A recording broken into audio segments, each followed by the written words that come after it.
Naša glavna naloga oziroma poslanstvo je, da s svojim strokovnim znanjem podpiramo Slovensko vojsko kot organizacijo in pa poveljujoče. Da je torej vojska čim bolj učinkovita in zmogljiva. Vso to strokovno podporo izvajamo na različne načine. Vsi kandidati za zaposlitev, vsi kandidati za prostovoljno služenje vojaškega roka, vsi kandidati za prostovoljno pogodbeno rezervo opravijo psihološki pregled, s katerim se ugotovijo minimalne zahteve za opravljanje poklica oziroma da se vključi na usposabljanje. Ravno tako so potem vsi zaposleni, vsi pripadniki Slovenske vojske psihološko pregledani na obdobnih pregledih.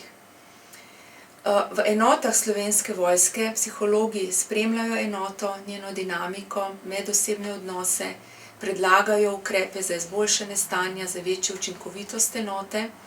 Zelo pomembna pa je njihova vloga tudi pri pripravah enot na mednarodne operacije in misije, kjer je v samih pripravah kar nekaj psiholoških vsebin za poveljujoče in za vse pripadnike, ki na misije gredo.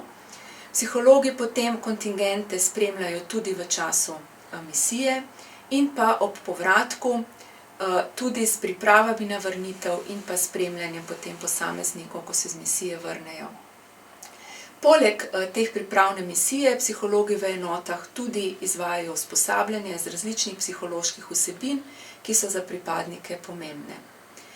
Psihologi smo vključeni tudi v izobraževanja na vojaških šolah in različnih tečajih z vsebinami vojaške psihologije. Sodelujemo pa tudi v različnih selekcijah za specifične dolžnosti, ki se izvajajo v Slovenski vojski.